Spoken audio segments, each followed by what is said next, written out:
Well, howdy there, Internet people. It's Bo again. So, today we are going to talk about your community network and how to keep it moving. If you are newer to the channel, you may not have heard me talk about these before, but I'm a pretty big proponent of establishing community networks. Networks at your local level that basically are made up of your friends, your coworkers, those who have made an open commitment to making their community better in some way. This little circle of friends, this little network, is adaptable. You don't make it about a specific cause. You make it about a general idea so it can adapt to different situations.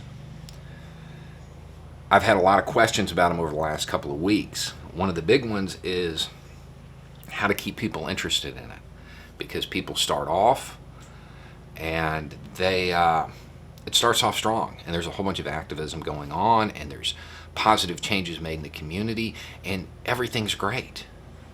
And then people lose interest. In the videos where I really break these down, I talk about how it's important to make it fun. Because otherwise it becomes a second job, and nobody wants that. You have to have social interaction that goes along with it. Doesn't mean that it can't also be productive, but it has to be fun. It has to be something people want to do, otherwise they stop doing it. The other thing you have to keep in mind is different personality types. If you're the person who is setting this in motion, you're probably pretty extroverted. A lot of people aren't. So if every week or every month, however you have yours set up, people are going out and getting out in public and talking to people and doing all of this stuff, it may become very taxing for them. You have to give them a break. So, I'm going to give you 4 things that my little circle does, some less frequently than we used to kind of break it up. All right. The first is cross-training, skill shares. Okay. There are 2 ways to do this. The first one is a planned one.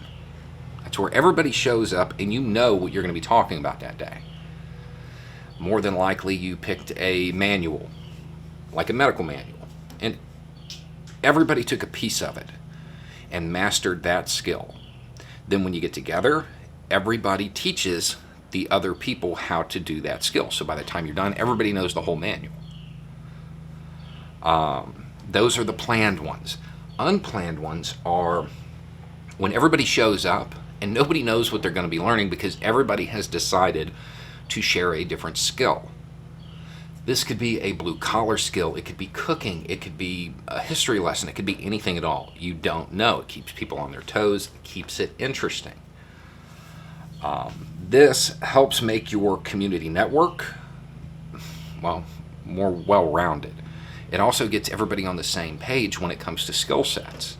It enriches everybody that's involved in it, in addition to making the network stronger. These are all good things. The next one is, we called it Adventure Day. I don't know. Basically, it's spur of the moment in the sense of everybody knows that something's going to happen that day, so they have the day off or they're planned for it. But you don't know what. Everybody proposes a suggestion on scene, and you go do it right then. No going to change clothes, no going to pick stuff up.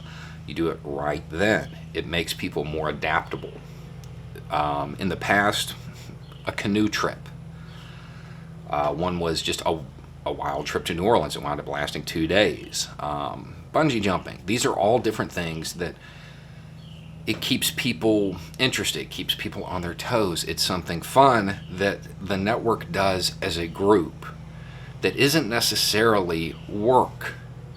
Now, at the same time, you're still making people more adaptable, and you are becoming tighter as a group because you're engaging in something.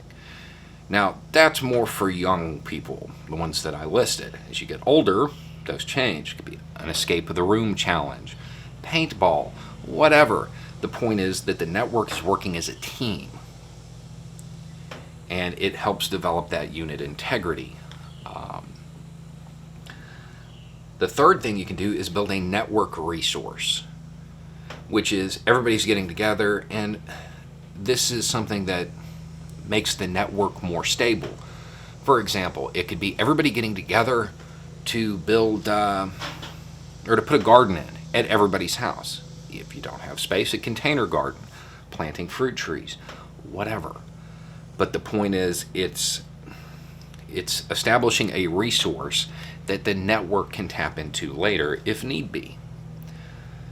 You can come together and put together an advanced medical kit. Depending on your economic level, maybe everybody's putting one together. If not, everybody's chipping in to put together a really good one that can deal with everything, because most people, they have a first aid kit. They don't have a trauma kit. And if you combine this with the cross-training, not just will you have this resource, people will know how to use it. That's another thing that I've seen, is people have the equipment but don't know how to use it because they never trained. And a side benefit to that is if you're building one for the whole network, people are chipping in for it. It may only be $20, but there's that transaction that occurs. And for whatever reason, chipping in $20 makes people more invested in it, even though the time they've put in is worth way more than $20. That cash, for whatever reason, seems to keep people tied to it. Another thing you could do is put together a disaster relief stash. So it's something that everybody can tap into in the event something goes bad. Now, you're not going to be able to build one that's going to be big enough for everybody, not without like a warehouse, but there's a safety net. You're establishing your own social safety net here. Because as we know, the government response to disasters is less than ideal. You have your own. The fourth thing you can do is build a community resource. And that can be anything from a library box. I actually saw, there's a little town near me where somebody just put one in, and it just made my day. So if you don't know what these are, they're little boxes that are set out maybe in your front yard, somewhere where you have authorization, and it's stocked with books. People take one, leave one, that kind of thing. A couple of things happens with this. One, it's something fun to do for the group. Two, it's something that's public, that not just does your network see as something they did for the community that will be ongoing, but it's something the public sees about your community. They winning hearts and minds and all of that.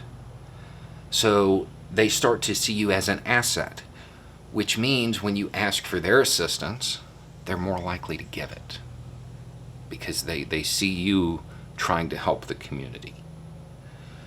And it could be a library box, you could do a food box. There's a whole bunch of different stuff like that that you can do. You can establish something for the community. If somebody has an in with the city council or county commission or whatever it is, planting those fruit trees, but at a park, if they'll let you.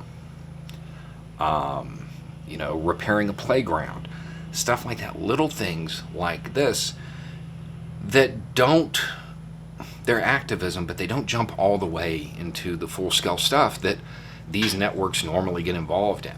Everybody needs a break or you're going to suffer burnout. I know given the current political climate right now in the U.S. and what a lot of people believe is on the horizon, this seems like a weird thing to talk about. However, I would point out that if you were a part of one of these networks, if you had a close circle that you knew you could rely on, and that you trained with, that you worked with, that you knew were committed to making things better, what's on the horizon, it's a little less scary. It's a little less scary. I have a whole bunch of videos about how to establish these, how to build these. These networks can, in a sense, help replace a lot of government functions. People coming together, working together, they can help your community get to a situation where you're not as reliant on the outside. And that may become important. It's important today in any political climate because that's how you make things better. However, when Michael happened here, this network was really important. Under normal circumstances, they make things better. When things get bad, they can kind of help maintain some semblance of what's normal. If you don't have one of these, if you haven't started one of these, it might be time. It might be a really good idea. Bring your group together. Now, I will say that I heard the group in Chattanooga called themselves the Fifth Column. I don't mind. I don't have like a branding issue with that or anything. I would just point out that if you Google that term, it doesn't come back to the cool story about a news outlet. It comes back to a term you may not necessarily want to be associated with.